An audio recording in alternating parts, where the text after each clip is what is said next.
Personally, I cut them off like immediately. When I'm talking to someone online, I cannot wait till they say something stupid so I could just block, delete, and move on to the next person. Hello and welcome back to Asia Now. In this video, we'll talk about, are foreigners actually walking ATMs in the Philippines? We'll read the question, some people's thoughts on the topic, and my personal opinion by the end of this video. Here's to this question. I've seen a lot of posts about Filipinas and their families perceiving a foreign partner as a walking ATM. A poor Westerner is a rich foreigner here when you choose a Filipina from a poor social class. They don't know that pensions of 60,000 pesos a month, just for an example, is also very poor in Western countries. When foreigners visit here for the first time, they tend to impress. Gifts, hotel stays, fancy restaurants, trips, and so on. We all feel like kings with the money we bring. We kind of buy the image we can't afford to go back home.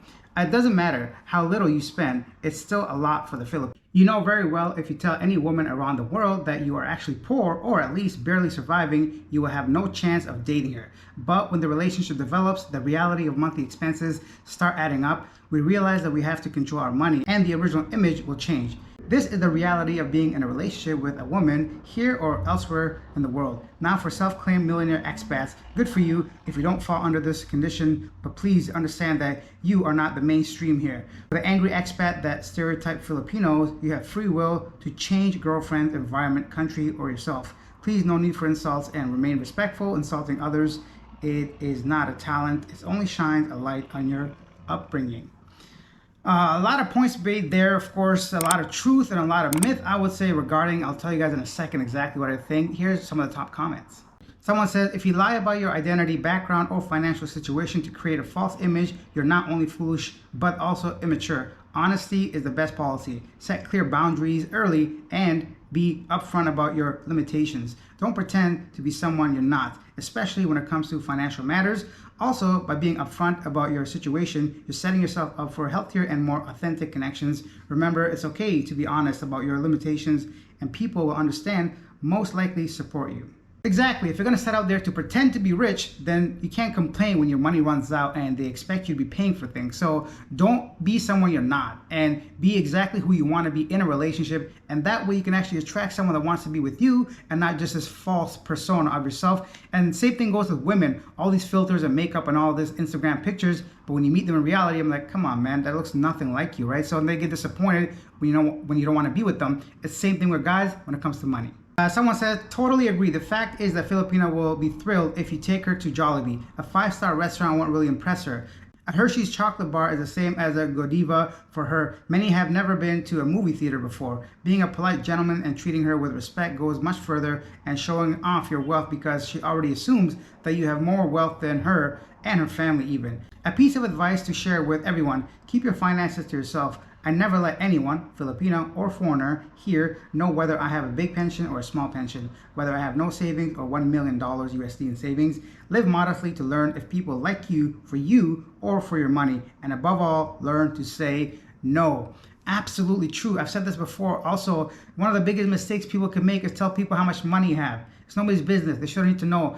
Your partner, your wife, your girlfriend, after a long time of trusting her, at that point, maybe you can share around how much money you have, right? If you're getting married, something like that, of course, you have to disclose your finances, right? But telling random people how much money you make is never a good idea, and that way there's no expectations or disappointments. The thing about saying no, oftentimes in the Philippines, people are struggling, so they might see you as maybe a way of getting some money. They might ask you for money. If you don't have it, if you don't want to give it, if you don't want to just give it out to people, because really loaning money to Filipinos, I've never done it before, but from what I hear, sometimes it's difficult to receive and get back because, let's be honest, the salaries are low. If they had money to be given back, obviously they wouldn't be asking you for money, so it's going to take longer. Just expect the money to be as a gift, as a charity, and just say no. I personally have never given money to anybody. The most I've done is like buy kids some meals or drinks or something like that after a game of basketball or something similar to that. Let's go on and read some more comments. Another person said, a tip for Filipinas seeking genuine foreign connections. Find someone who isn't after sex, someone who is cash poor, someone who respects your culture and is comfortable with their own culture, someone who values you as a person and not just your physical appearance, someone who is close to your age. While genuine individuals may be rare, they do exist. Best of luck in your search. Yeah, I mean, ideally you want that, but come on, let's be realistic and honest. If you find someone with all those qualities, they most likely are not in the Philippines looking to find a partner. So you have to be open to someone that has some flaws. Nobody's perfect. Let's be really clear here. If people were perfect, they probably would not be single. So although I agree with everything this person says, finding that person that has all those qualities is going to be extremely rare. In my opinion, find someone compatible with you. Have some clear deal breakers. If someone does something you genuinely cannot tolerate, just don't tolerate it. And don't always chase women. That's my biggest thing, right? So don't put them all the way up here, because women are human as well. I know they have a lot of things that we desire, but we have a lot of things they desire as well. So find someone that is actually compatible with your lifestyle. Another person says, finally, a sober, realistic, and sustainable worldview of how to limit oneself in the social situation where the wealth dynamic is so huge. I stayed there for only 4 weeks, and the amount of texts I get asking for help weekly will break my bank here in the US. That's nothing new. If you go online and try to date women in the Philippines or any developing country where the money isn't that strong, the currency that isn't that strong, and they still need some help when it comes to finances, of course they're going to ask you for help. It's the same way, even myself, sometimes if I'm online dating and I'm not looking for a serious relationship, I go directly to inviting people over to my place. It's the same thing as men sending unwanted solicited pictures, right? Because they only have one thing in mind. They're not thinking about a relationship. They're just sending a picture of their dong, let's say. So it's not right, but it's the same thing can be said with women. They just come out the gate asking for money because they have no intention of actually being with you or meeting you. No offense to that one guy, but that's just the reality of it. They're just basically a spray and pray, they just cast this wide net of texts, and maybe one or two random person might go for that, and they hook that person in asking them for money. And that's very common in any country where they need you for your finances. They'll come up with these stories, right? You can hear them all over the internet. If you're online dating, everybody's got some kind of emergency where they need your help specifically to help them get that money. Now, they don't care whether you're going to help or not, but they're going to ask you, right? Any normal person will ask, why is this stranger asking me for money when we just met? A genuine, kind, normal person would have some dignity not to ask a random person for money. But it does happen online the same way, once again, as men, we straight up ask for nudes or something like that. So yeah, it goes both ways. I mean, I never do that because I'm a gentleman, but some people do. And now time for my personal thoughts on this topic. I have 5 things to really talk about. The first thing is that don't lead with your wallet and expect other things. What do I mean by that? For example, if you want to flaunt your finances in front of a woman, take them to high-end restaurants. If you're willing to take them to resorts, take them on trips, as soon as you meet them, right? Then what do you think that person is going to expect? Obviously, same kind of treatment throughout the relationship. Don't do that. Don't flaunt your money and expect her to not want that in the second, third, or whatever, a month later, right? So if you want to actually not lead with your wallet and be who you are and see who actually likes you for you, that's one great way to kind of wean out all the people that are there for just you as a walking ATM. Number 2, this is sad but true. The older we get, myself included, and I'm going to talk about that in a second, but some people, some men, money is all they have. Unfortunately, they're at a stage in their life, perhaps they're no longer as young, they're no longer as healthy, they no longer have that ambition, that drive, that motivation to better themselves. They simply run out of time. That's just a reality. We cannot change the universe, right? So let's say a 75-year-old gentleman wants to hang out with a 25-year-old woman. Money is going to be the only thing they have to offer, right? Because that's just the way it is. No offense to anyone that's 75, of course. My point is with such a large age gap, 50 years, we have to be honest that our money, something that you worked hard probably all your life to gain, is going to be the main attraction for that younger woman to be with you. Now, you can go ahead and accept that or not accept it, but those are the realities of today's dating culture. They're going to want you because they want those comforts, right? They want to go ahead and take some photos for their Instagram. They want to go ahead and experience some places they've never been before. And some of them can't because they're either in school, they're students. Not everybody has money, especially in the Philippines, to be splurging on random vacations, right? So be okay with that. Accept it. That is what it is, right? I'm going to be there, I'm sure, very soon, right? And it's just part of it. So that's normal. I think it's normal because as long as you're both honest, as long as you both understand the game, basically, there's no harm in it. Who am I to say what you should do with your money and who you want to be with, right? And I know a lot of people have this whole idea and opinion about age gaps, but as long as 2 consenting adults want to be together, I think personally it's nowhere or none of my business to say it. But I will tell you, don't really kind of imagine a reality that's not really there, because they just basically just want something from you the same way as you want something from them. The third thing is that men want a traditional woman, but they don't want to be a traditional man. What do I mean? Guys are out here talking about they want a woman that cleans, that cooks, that's decent, takes care of the family, but then when it comes to their role as a man, a traditional man, they don't want to provide. And in the Philippines, a family is a big thing in their culture and society. If you're going to provide for them, it is expected for you to provide for their family. Now, I don't mean every single, obviously, relationship that's going to be like that, but mostly a foreign man dating a younger woman would have that kind of family dynamic, expectations, and for you to be a traditional provider for that home.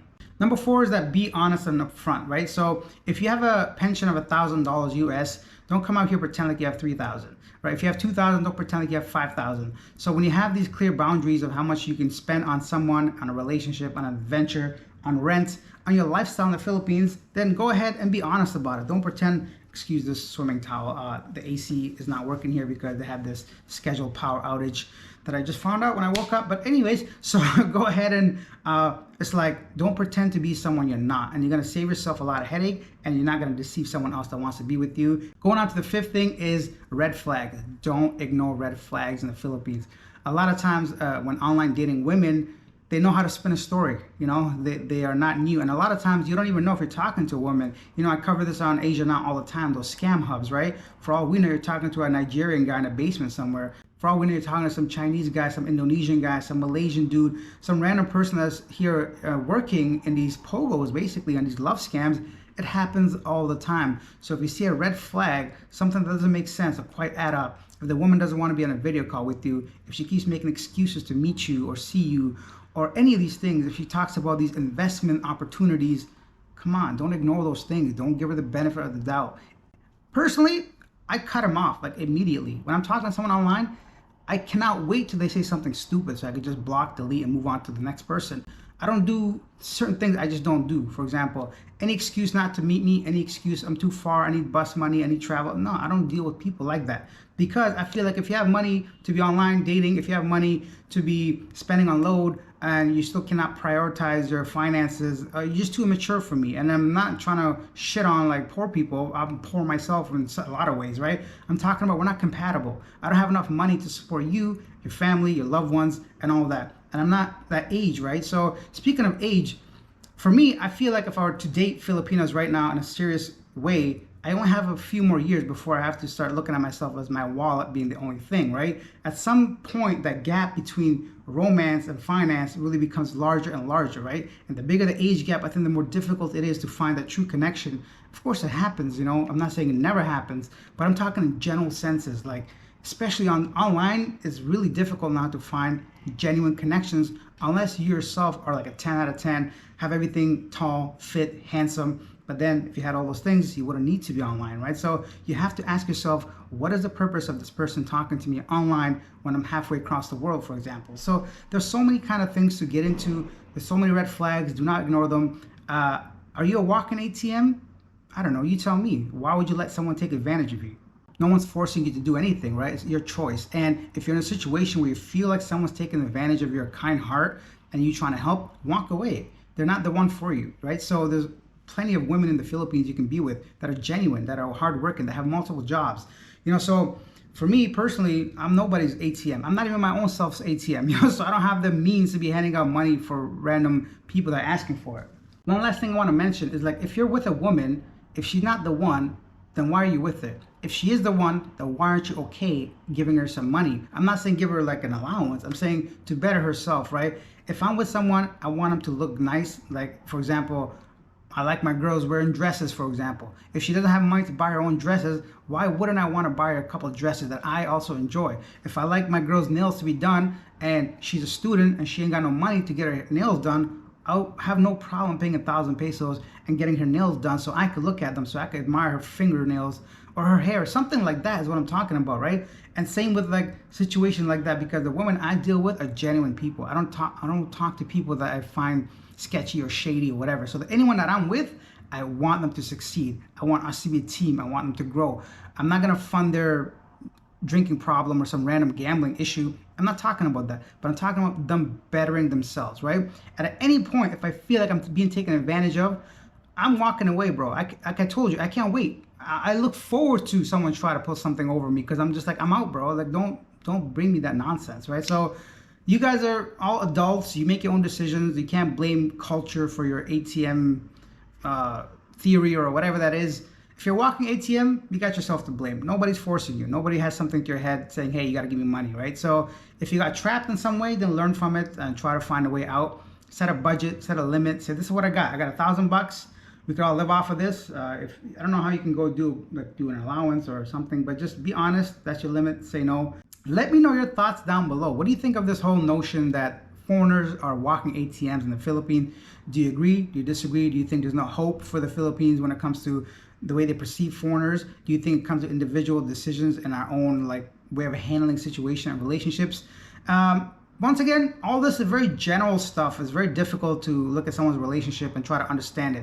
One thing I learned a long time ago is that no matter what someone's going through, you don't know what they're doing behind closed doors, right? A lot of times people seem toxic in a relationship in front of other people, but back home, behind closed doors, they're loving couples and they know how to manage all that, and vice versa, right? So I never judge anyone else's relationship. I can only speak for general terms myself and how I would deal with the situation. If you enjoyed this video, hit that subscribe button, hit that like button. This was just a random topic I wanted to cover. I see this being talked about quite often, so I thought I'd share my 2 cents on the matter. I'll see you guys tomorrow with regular news content. Bye.